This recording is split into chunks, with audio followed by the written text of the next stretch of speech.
ñu ne autorité bi mën nga ko topp loolu mooy problème mu le Sénégal Ousmane Sonko bi muy wax si affaire Mame Mbaye Niang amoon na dëgg mais lan lañ ko wax amoo preuve. amoon na preuve sax loolu mooy problème mu le Sénégal di nga botewaat lanceur d'alerte bi nit wax ñu woo ko ne ko waa duggal ci prison bi da nga maa diffamé ana sa preuve. diffamation mu ngi ci peede mu ngi ci code pénal bi de 258 code pénal mu nga fa ba tey toog. non amoon na preuve sax ñoom xam nga dañ ko interdire muy indi preuve yi parce que document bi dañ ne c'est confidentiel bu ko génnee dañ koy accuser de recel de document administratif. waaw mais xam nga ñoom xam nga juge bi li muy jàppee ko de contrôle yi ne Sénégal est-ce que génne woon nañ rapport boobu loolu la ñuy wax ñoom loolu la ñuy wax quoi parce que code de contrôle yi fi nekk bu dee génnewuñu woon rapport bi donc moom bu nee rapport épinglé na ko après dañ naan ko ana sa preuve. moom nag nee na en ce moment am na ko. léegi non rapport bi sax du preuve même boo amoon rapport bi en bonne et due forme c'est pas une preuve rapport bi c'est un élément constitutif. waaw mais xam nga moom daf ne woon am na rapport bu ko épinglé mais kon li ko waroon mooy nga génn rapport bi ko épinglé wala. waaw bu génne woon rapport bi laa la wax rapport boobu daf kooku c'est un élément parmi les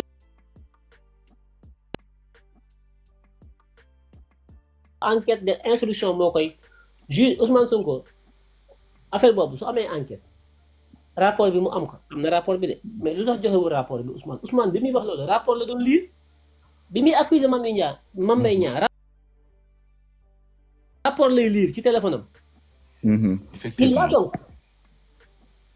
Il a ouvert son téléphone di lire le rapport est dans son téléphone il a rapport boobu man je l'avais le rapport existe bel et bien mais rapport bi ñoom dañ ko estampillé confidentiel bëgguñu mu génn léegi nag bi ñuy def chef d'accusation yi ci lañu yokk su procureur moo ko ci yokk.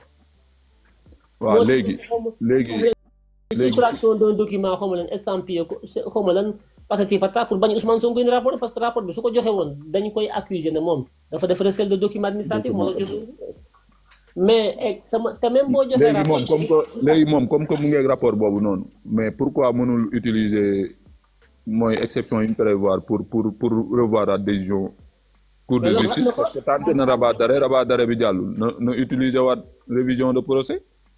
non rabat d'arrêt bi c'est lié rabat d'arrêt bi yàgg na ko def rabat d'arrêt bi procédure ba ñu dem cassation la defoon rabat d'arrêt.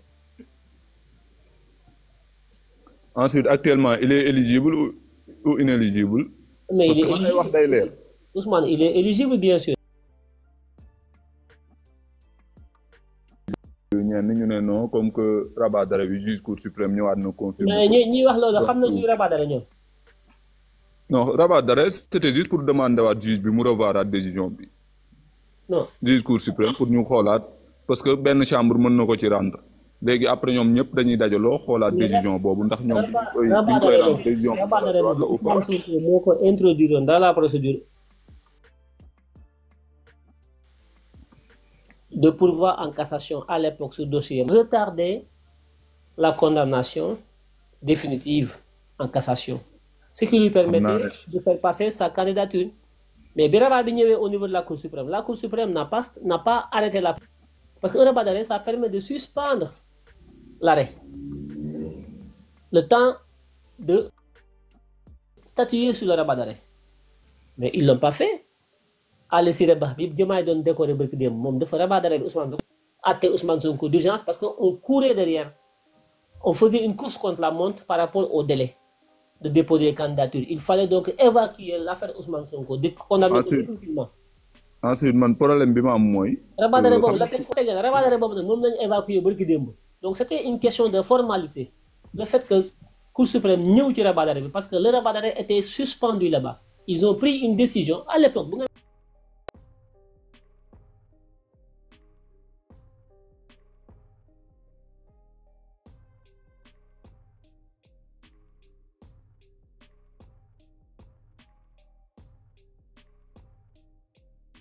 une décision pour dire que Ousmane Sonko est condamné définitivement. Ousmane Sonko n'est pas condamné définitivement. Parce que la condamnation est définitive. Pour me revoir la décision, quoi. Pourquoi? Pour qu'une condamnation soit définitive, il faut évacuer le rabat d'arrêt, alors que le rabat d'arrêt n'était pas évacué. Le rabat d'arrêt, bon, moi, je évacué. Vérité absolue. Moi, à l'époque, la condamnation de Ousmane Sonko n'est pas définitive.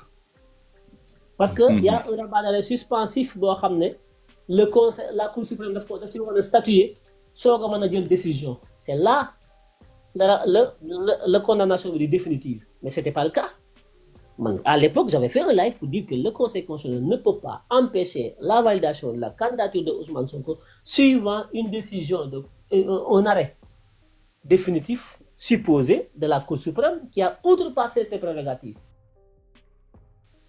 Ali Sereba, Diomaye vient de décorer. Pourquoi Diomaye décore Ali Sereba qui avait empêché la candidature de Ousmane Sonko en disant que Ousmane Sonko est, je vois, Ali Sereba mouillé pour condamner Ousmane Sonko définitivement parce que c'était une commande publique. Lolo, c'était faux, il y avait un rabat d'arrêt qui suspendait la procédure, mais Badio Kamara, bien le Conseil constitutionnel, a laissé le balawa, mais on a décision pour qu'il ne soit connu que Ousmane Sonko est condamné définitivement, donc on ne peut pas candidat, c'était du faux. Légui, Akhenaton ni motivé parce que rendre nañ évacuer nañ rabat d'arrêt. Du causer wa dommage Ousmane Sonko quoi pour c'était une question de formalité parce que un rabat d'arrêt mënu ko fa bayyi ad vitam aeternam ma nga fa tok nga acc ko il faut nga atté ko mom lañ wacce atté ko mais atté bobu c'est comme ça dañ ko atté après mais actuellement le jugement est définitif n'est-ce pas? Mais il est définitif après le rabat d'arrêt le jugement est définitif. Légui tay mba buñ dem pour élection xam nga da nga né won amuñu droit bañal ko mom violé won nañ parce que rabat d'arrêt bi définitiful won. Légui en ce moment définitif na légui bu élection amatoon bu déposer mbaa duñ sukk ci ne le jugement est définitif du bokk wala kon légui l'affaire Mame Mbaye Niang le jugement est définitif mais la condamnation relève de quoi? D'une diffamation. Une diffamation bu jógee fan ci dossier Adji Sarr un dossier politique.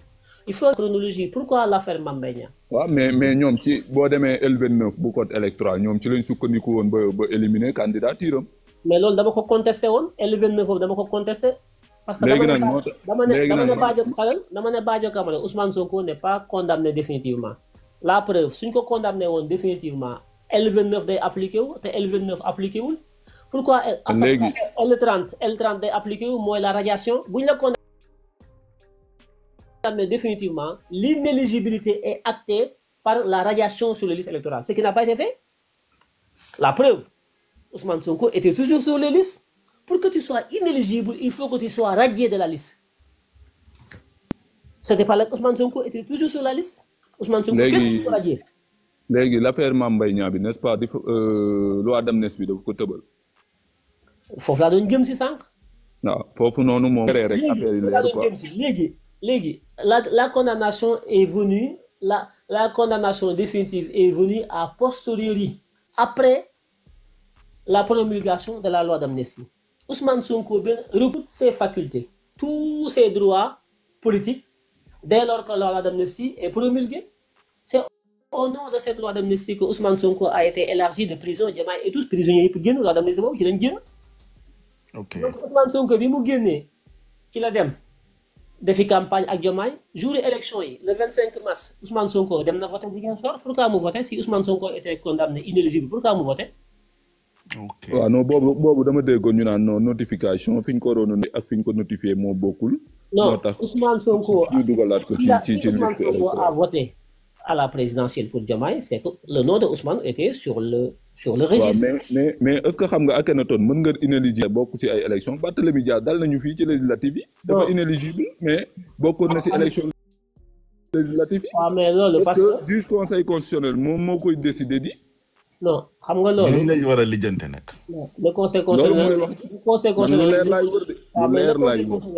constitutionnel ne fait pas un contrôle approfondi. waaw moom laa lay wax. benn ñaareel bi le ministère de l'Intérieur bu condamnation définitive amee dafa war a déclencher une procédure de radiation de l'électeur sur la liste électorale. su ko defee. Barth moom direction générale des élections. Barth sax li taxoon mu jàll c'est parce que ki agiroon au niveau conseil constitutionnel amul woon intérêt à agir loolu lañ ko waxoon. mais loolu droit dafa sew.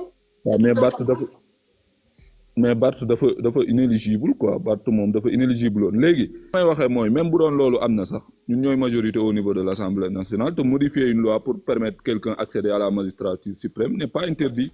Donc mën nañ modifier L29 boobu noonu ñoom ñuy sukkandiku gën a leeral affaire yi mu leer parce que da ngay dem ci loi d'amnistie bi ñu naan loi d'amnistie bi li mu couvrir c'est seulement les infractions liées à des manifestations politiques maanaam affaire boobu noonu man Non, il y a daal pas, Sénégal il y a lu ñu pas dal non, lu ñu dal la loi était claire.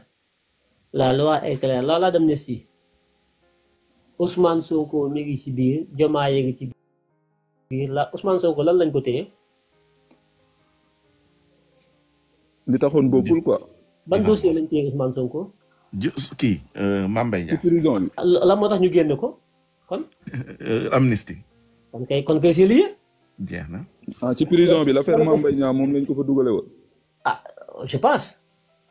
non est-ce que ay ñoom ay vol lañ doon wax ak lu kenn xamul de Vol la. c'est que Macky non Sall vol de portable lañ ko jàppee woon. vol de portable lañ doon wax de mais waaw mais inéligibilité Ousmane Sonko ci ñoom ci luñ ko acté ci vol de portable. non Mame Mbaye Niang. ci affaire moom ci Mame Mbaye l'affaire Niang. Mame Mbaye Niang la mais ba tey nag Akhenaton amoon juge conseil constitutionnel bi mu statué boobu ba tey statué waatugu fi Maanaam j'ai pas compris. maanaam juge conseil constitutionnel bi mu statué woon ne Ousmane Sonko mënul bokk xam nga moom rek moo ko mën a wax ku war a bokk ak ku warta bokk waaw.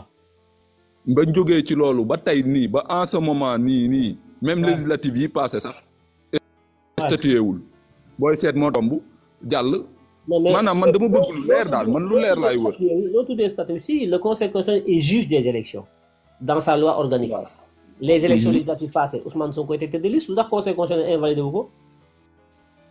waaw mais est-ce que amoon na ku demandé ne Ousmane Sonko dafa warul jàll Non, même suñu ko demandé wu, le Conseil constitutionnel peut bu ñu ko demandé wul du Il peut le faire. statué demandé wul Ah, mais même maam bu ñu ko agir le même Conseil ki koy agir ba même ki koy agir ba amul intérêt à agir sax du statué mais le Conseil non, le danaan Conseil- day déclarer irrecevable ce dossier comme li ñu daal ci affaire Barthélémy Dias mais le Conseil constitutionnel dañu jàlloon bokk élection bi Conseil constitutionnel di invalider candidature Ousmane Sonko kan moo agir contre en biñ ko doon 2024 biñ ko doon invalider kan moo agir est-ce que du ministre de l'intérieur bi moo ko defoon bi fi nekkoon voilà personne n'a agi contre la candidature d'Ousmane Sonko. Conseil constitutionnel qui s'est démerdé, qui a cherché partout pour Wow. trouver un moyen. Donc le Conseil constitutionnel a la capacité d'éliminer un candidat suivant des éléments yu mu am à son appréciation. Comme quelqu'un qui a intérêt pour agir. mais ci régime bu Macky Sall ci régime bu Macky Sall bi ñuy éliminer Ousmane Sonko kenn attaqué wu ko woon au niveau Aïssata conseil Tall constitutionnel Sall moo ko yónnee. Moo Seen yónnee message. ko attaqué woon wala moo yónnee dossier constitutionnel. Non, Aïssata Tall Sall ne peut pas agir non dans waru ko en tant woon que def parce que ministre de l'intérieur moo ko waroon def il peut pas. Moi li ma la wax personne n'a demandé.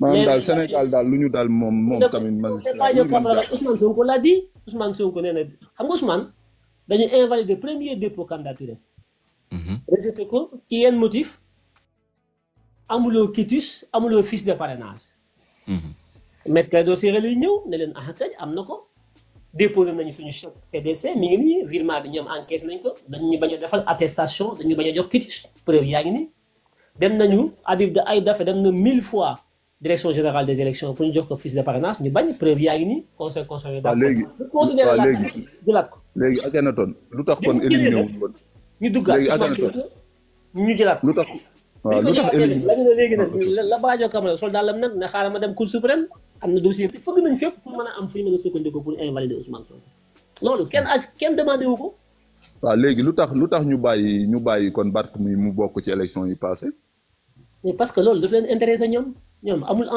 médias loolu c'est pas un problème kon léegi conseil constitutionnel bi moom lañ fi ba tey waaw mais non boo ko balul noo koy da nga koy tas mais yow ñi jiite réew mi yow boo nekkoon place Diomaye Sonko nooy def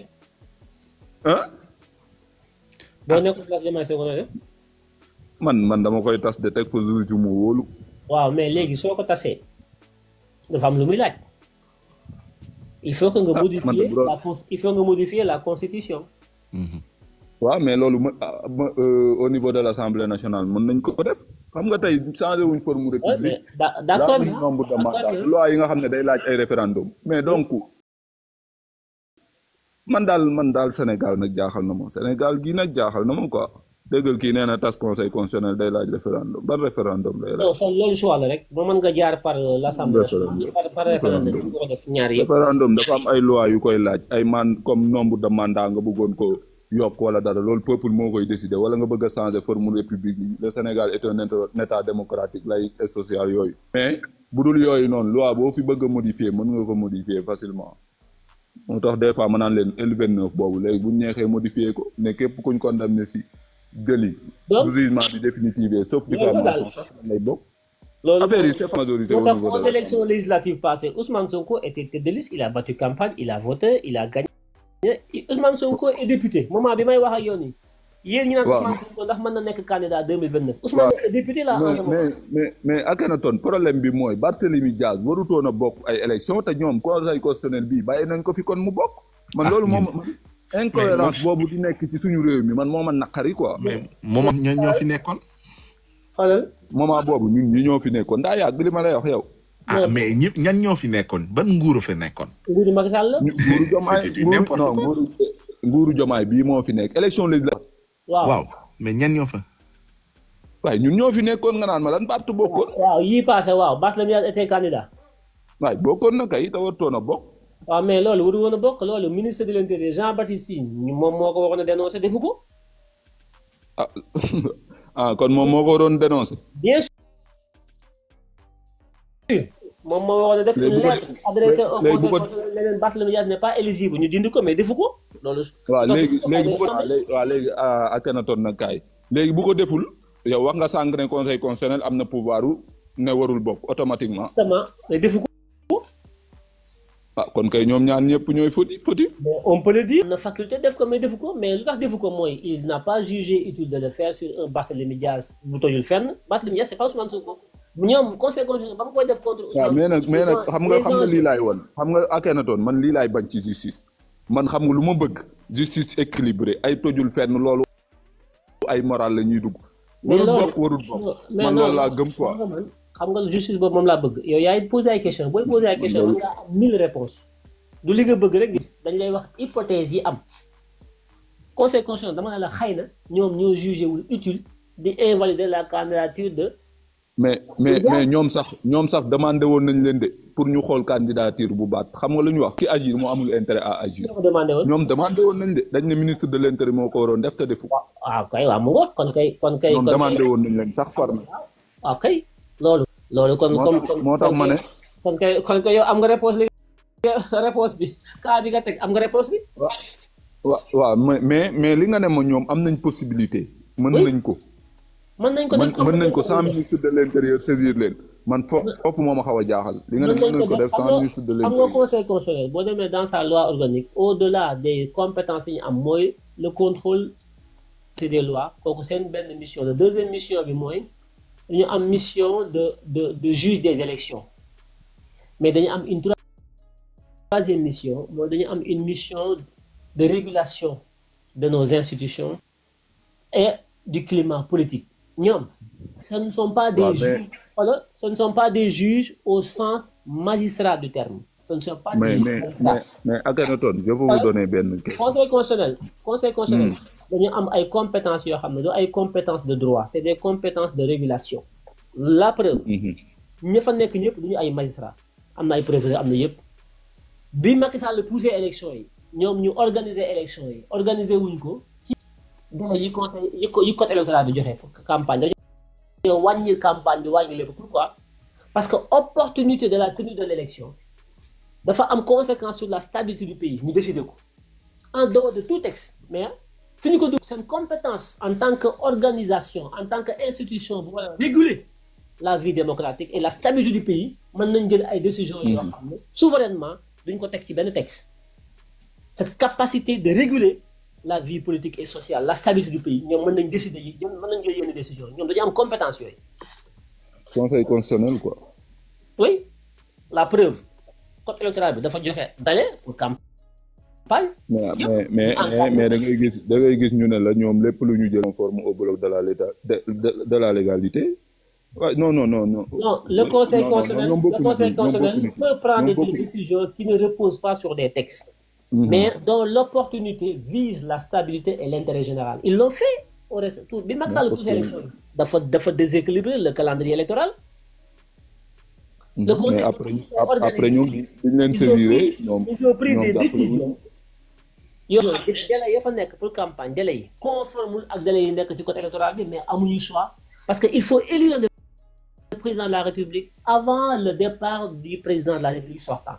ñu xajal ko ci parce que loolu opportunité bi mooy que la présidence de la République ne soit pas vacante à date échue bu Macky Sall di dem war naa fekk ñu préparer fal fi président nu mu gën a gaaw moo tax ñu wàññi délai campagne bi 21 jours la mais 15 jours lañ ko def comme 10 jours parce que Macky bi mu poussé élection yi dafa déséquilibrer le calendrier. Le Conseil constitutionnel a été un arbitre qui vise l'opportunité et l'intérêt général, la stabilité du pays. Faire une élection avant date de Macky Sall dem pour que présidence de la République bañ a am poste bi bañ a vacant. mais moom dafa waxoon Macky Sall que ne vous n'avez pas le droit amoo droit reporter ay élection du yow yaay yokk mandat loolu peuple moo koy décider moom loolu la ko wax. non Macky Sall moo ko soumettre ne ko damay pousse élection yi dama ko bëgg yóbbu ki date sàngam. waaw loolu bu ko defee conseil constitutionnel daf ci statué conseil constitutionnel ne ko loolu yow mënu ko def. mënu ko wax parce que Macky Sall dafa violé woon texte yi moo tax. dafa violé waaw. waaw foofu loolu mission loolu rôle conseil constitutionnel. loolu c'est son rôle. waaw mais xam nga à chaque fois dañ koy saisir man. tey bu xoolee benn candidat warul bokk automatiquement ñu saisir ko mu ne warul bokk kon ci yoon warutoon a bàyyi Barth muy bokk. non xam nga li waru ko woon a bàyyi moom jàngal nga ma fi. non waru ko woon a bàyyi wax nga dëgg waru ko woon a bàyyi mais su ko bàyyee tamit c'est pas grave. xam nga loolu nag tant que problème boobu mu ngi am Sénégal du dem c'est pas grave googu moo loi dañ ne nul n'est censé ignorer ñëpp si bokk yem. xam nga loolu laa gëm quoi man Akhenaton. il faut nga xam ne le champ. mais ay magistrats yoo xam ne dañ naan non ay loolu maa duñu dal ci. le champ politique. le conseil constitutionnel ne fait pas de la politique en principe man ak yow suñuy xëccoo conseil constitutionnel moom falul maa ngi yow ñu xëccoo nga bëgg a nekk député moo bëgg a nekk député ma xam ne yow mi tu n'es pas éligible man maa am intérêt signalé la su ma ko deful pourquoi conseil constitutionnel war ma ko defal à ma place man quel est l'intérêt du conseil constitutionnel di xool ku éligible ku éligible. léegi lu tax mu defoon ko ci. parce que boobu c'était sur commande Macky Sall moo commandé Badio Camara ñoom c'était sur commande boobu dafa am commande bu ñëw ñu ne 2 milliards moo fi dugg da nga ko fàtte. ah da nga fàtte 2 milliards yi am na plainte sax loolu dañ ko war a lijjanti sax.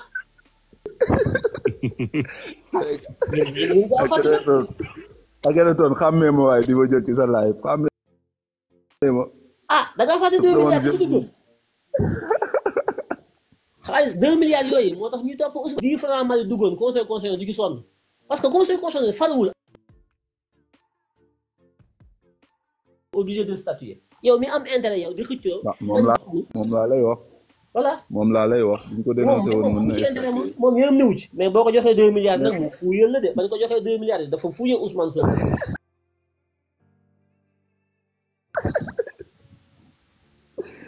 dañ ko joxoon bu def lool. Macky Sall la ko wax di 2 milliards yooyu moo tax Macky Sall pousse élection yi di 2 milliards ya fa dugg moo tax Macky jël décret pousse élection yi. Macky ko wax 2 milliards yooyu pour man Macky da koo waxoon juste pour pousse élection yi Macky daa bàyyi. en tout cas man daal néewuma li wax bi dafa rëy ah. man daal dama ne moo ko wax xaw ma ndax am naam amul waaye moo ko wax. mais nan la wax bu rëy boobu ba léegi kenn mun ci jóg man Sénégal instant man dama jaxal quoi. ak yëpp yu rëy yooyu yëpp ba léegi kenn waxu ci. lu toll ni conseil constitutionnel ay ponkalum juge nekk foofu ñu accuser leen ñoom ñëpp def comme si on balait ça sous le tapis. sànq ci nee nañu les juges ne jugent pas les juges.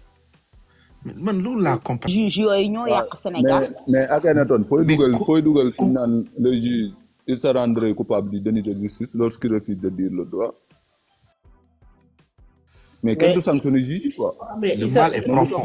il se rend du déni de droit. kan moo leen jugé. mais oui. non loolu c'est à revoir ah.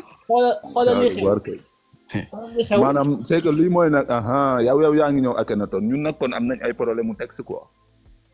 bu baax. amuñu problème texte il y a des textes qui prévoient de juger les juges am na de.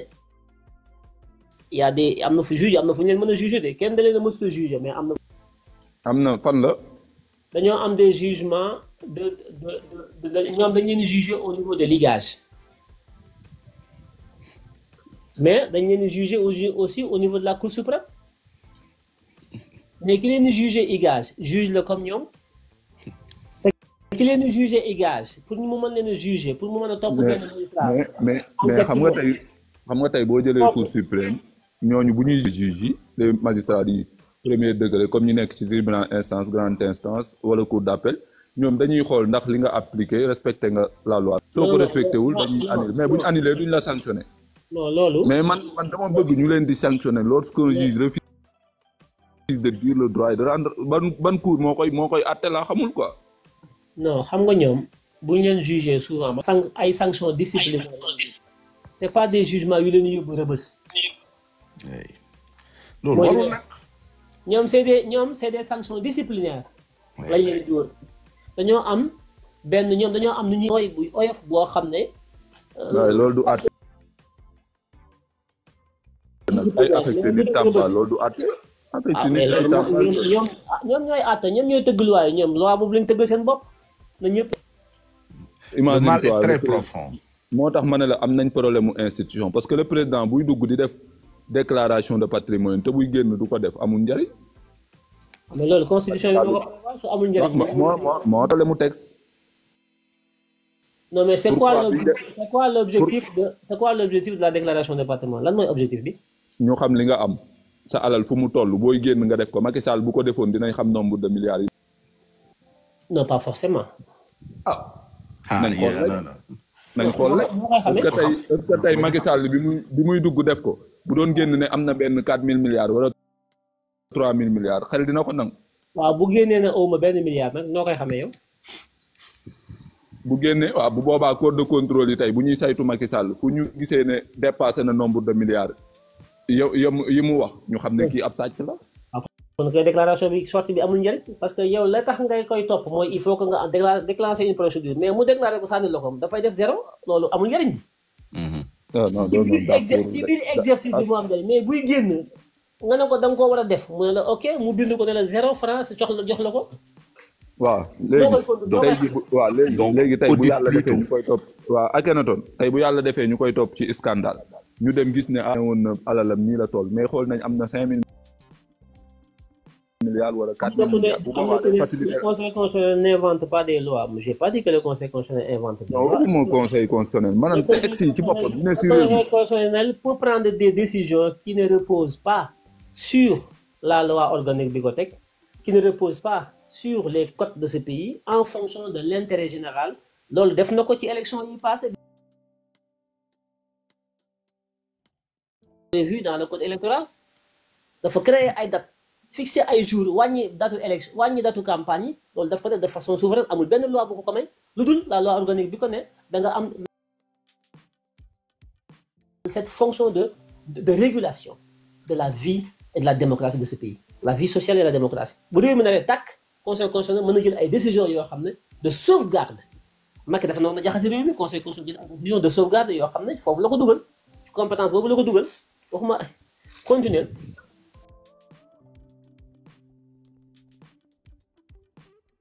da ngay gis il faut aller lire la loi organique.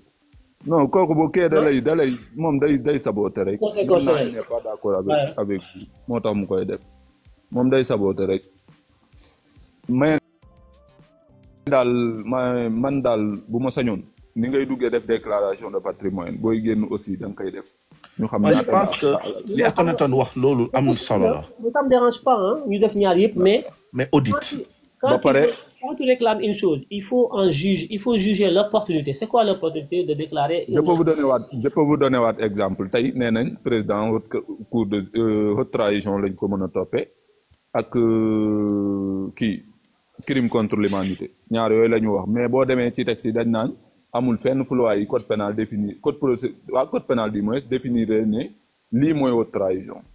Tant mieux lolu motax mu yomb. waaw léegi loolu du problème mu texte.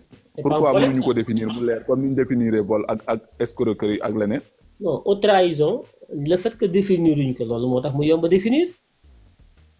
non mais ñoom ñii ne ci réew mi nii ñoom nee nañ duñ ko définir. waaw léegi nag ñoom dañ naan nañ xaar ba définir ko ba pare. gisoo bi Guy Marius Sagna jëlee xaw ma projet de loi xaw ma lan la doon proposition de loi pour ñu définir. La haute trahison, le législateur a prévu de ne pas la définir et le législateur a raison. mbir bu ñu ko taariful maanaam bu ñu ko définirul. dafay ubbeeku. effectivement lu ne mën na cee dugg lu ne mën na cee génn. la cay dugg ak la cay génn mi ngi aju ci probité moralité ak sincérité ak patriotisme ak détermination juge bi yor dossier bi ki ko yore kooku bu jubee mën na koo définir. L'appréciation de la définition de la haute trahison est laissée au juge. Maintenant nag boo amee juge buy lekk milliard ak juge bu ñu ko romb su boobaa effectivement il y aura un problème te comme haute cour de justice la jëm il y a des magistrats et des députés. C'est un collège qui décide de ce qui est de la haute trahison et de ce qui ne l'est pas. Ce n'est même pas le magistrat tout seul, un juge qui le décide. C'est un collège, moi, les membres de la haute cour de justice. Mais qui qualifie la haute trahison, n'est-ce pas? Ce sont... ñaata ñoo koy qualifié? Ah non, ñi àtte n'est-ce pas dañ leen di saisir juge yi dañ leen di saisir ne leen kii lii lañ koy toppee. Juge yan?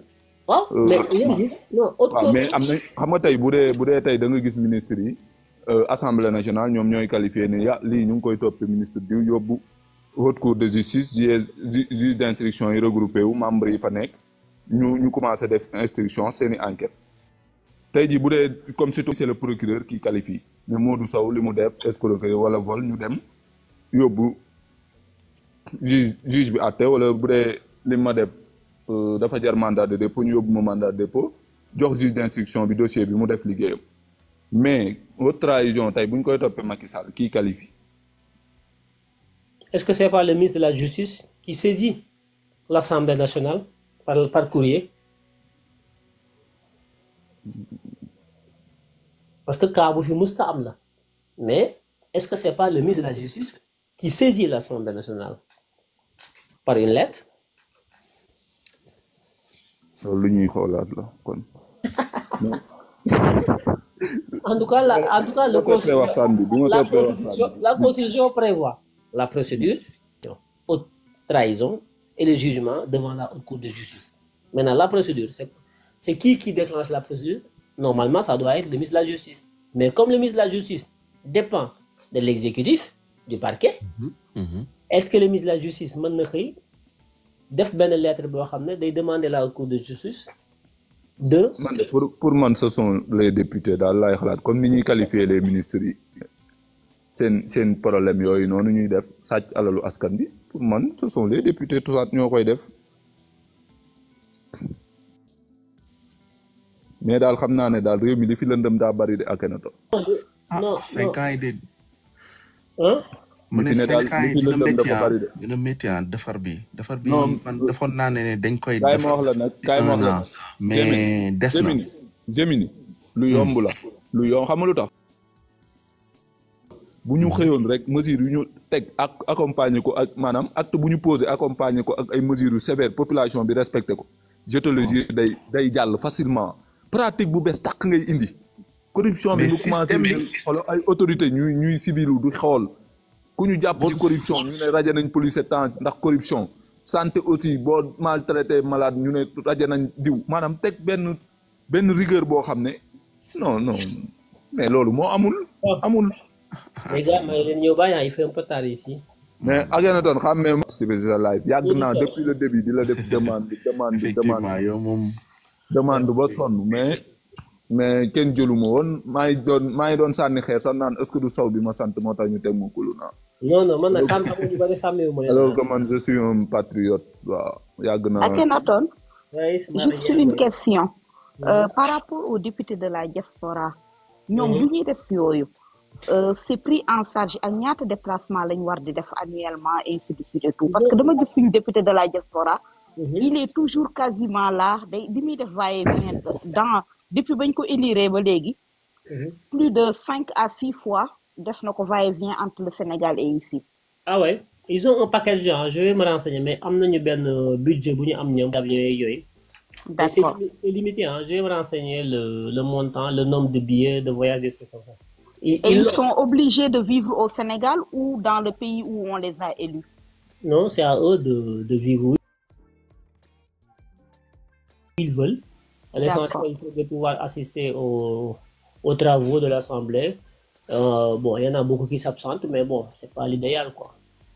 Mais ils sont pas obligés de vivre au Sénégal, quoi. L'essentiel, c'est d'être disponible le plus souvent possible aux travaux de l'Assemblée nationale. Mais après, ils ont un package pour ça, pour les voyages, mais c'est limité, hein. C'est pas quelque chose qui est élastique, hein. Ils peuvent pas faire des va-et-vient indéfiniment aux frais du contribuable, hein.